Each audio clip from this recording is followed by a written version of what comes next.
So much financial advice out there feels like you're signing up for a marathon. A slow 40-year grind to retirement. And honestly, it sounds kind of painful and maybe a little demoralizing. But what if there was another way? In this explainer, we're going to break down a really powerful blueprint for building wealth a whole lot faster. Forget the marathon. Think of this more like a series of powerful, focused sprints. Albert Einstein supposedly called compound interest the eighth wonder of the world, and for good reason. It's the secret weapon behind all of this, the invisible force that does all the heavy lifting for you. And trust me, understanding this concept, it is absolutely non-negotiable. So this is the big idea, right? The marathon is that traditional path. Save a tiny bit, invest for decades, and then, hope you're a millionaire by the time you're maybe too old to really enjoy it. The sprint, though, that's about intense, focused effort for a shorter period. You save like crazy, you invest aggressively, you build a solid base, and then you can ease up and let compounding do the rest of the work. It's just faster, it's easier, and it gets you across that financial finish line so much sooner. So where does a sprint like this even begin? Well, first things first, you have to get your mind right. See, building wealth isn't really about spreadsheets and stock tickers. Not at first. It starts right between your ears. Your psychology, your beliefs, your habits, that's the real foundation. Here is an incredibly powerful way to reframe how you think about spending. Don't just ask, how many dollars does this cost? Instead, ask yourself this question right here.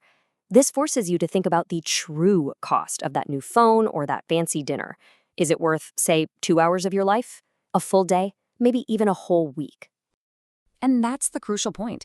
Money is really just a stand-in for your life energy. If you want to figure this out, it's simple. Take your real monthly income, after taxes and commuting costs and all that, and divide it by the total hours you actually spend working. That number? That's your real hourly wage. And all of a sudden, that $100 purchase isn't just $100 anymore. It might be 5, maybe 6 hours of your life that you can never, ever get back. When that clicks, your spending choices become crystal clear. Okay, so this basically summarizes the key mental shifts you've got to make. First, stop thinking of money as this moral thing. It's not good or evil, it's just a tool. And like any tool, it needs a job. So give it a purpose by setting clear goals. Then you use this psychological trick, and it's a game changer. Pay yourself first. Set up an automatic transfer so that at least 10% of your paycheck goes straight into your investments before you even see it. You just learn to live on the rest. It becomes your new normal. And that, right there, is the heart of living well below your means. Okay, so you've got the mindset dialed in. Now it's time to build the engine that's going to power your sprint to financial freedom. This is where we get into the nuts and bolts of actually making your money grow. So your wealth engine has 2 main levers you can pull. Minimizing your spending is obviously crucial. We just talked about that. But there's a limit, right? There's only so much you can cut. Maximizing your income, on the other hand, has an almost unlimited upside, and that's the faster path for sure. So you want to focus most of your energy on growing that income. This can mean anything from documenting your wins at work to negotiate a raise, or developing a high-demand skill like coding, or even starting a little side business doing something you're already good at. Now, to see why this is so important, let's just look at the pure magic of compounding. Let's say you manage to save and invest just $10,000. You put it away and let it grow for 30 years at an average 8% return. That initial 10 grand, it becomes over $100,000. You do the hard work once to save that first chunk, and then your investments do the rest. I mean, just look at this breakdown. Your initial contribution, that 10 grand, is just that tiny little sliver at the bottom. The vast, vast majority of your wealth, over $90,000 in this case, is pure passive income. It's literally the money your money earned for you, all because you put it to work early and just gave it time to do its thing. All right, you've got the mindset. The engine is fired up and running.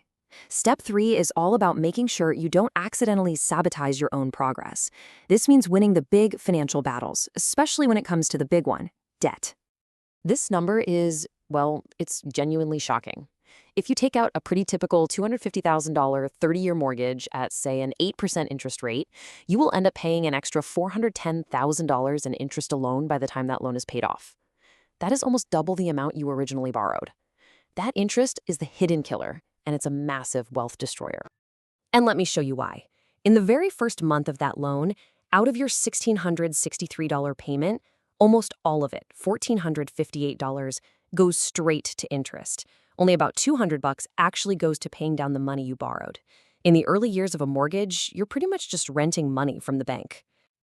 So what do you do about it? Well, you declare war. Your mission becomes incredibly simple. Fight back against that interest and knock down that principal balance as fast as you possibly can. Every single extra dollar you pay towards the principal is a dollar that the bank can no longer charge you interest on for decades to come. And here are your weapons. They're all just different ways of making extra payments. Paying just an extra $100 a month on that loan we were just talking about, that would save you over $66,000 in interest and shave almost 5 years off the life of the mortgage. Making biweekly payments does something very similar. The key here is just to be intentional and aggressive. Okay, our final step is all about defense. It's about protecting your progress. Because as you're building wealth and paying down debt, there are all these financial traps out there just waiting for you, and you need to know how to avoid them. You'll find that these traps often come disguised as some complex secret that the rich supposedly don't want you to know about.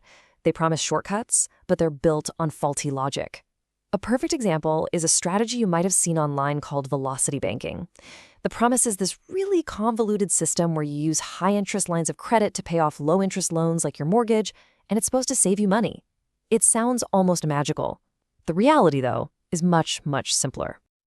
And here's that simple truth. It is nearly impossible to come out ahead by paying off a lower interest loan with a higher interest one. The math just doesn't work, ever. And that's a universal rule that helps you avoid all kinds of bad debt strategies. Another common trap is whole life insurance that's sold as an investment. It's often just a high commission product that underperforms simple, low-cost index funds. So the lesson is, if a strategy seems way too complex or just sounds too good to be true, it probably is. So there you have it, a clear 4-step blueprint. First, master your mindset and completely reframe your relationship with money. Second, build your wealth engine by focusing on maximizing your income and investing early. Third, win your biggest financial decisions by aggressively fighting back against debt. And finally, number 4, avoid those financial traps by sticking to what's simple and what's proven to work. Look, this blueprint isn't just theory, it's a real, actionable plan. That slow, painful marathon approach can wait.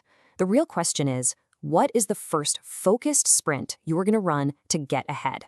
Is it going to be building that emergency fund, finally paying off that high-interest credit card, or finding a way to boost your income? The race is yours to run.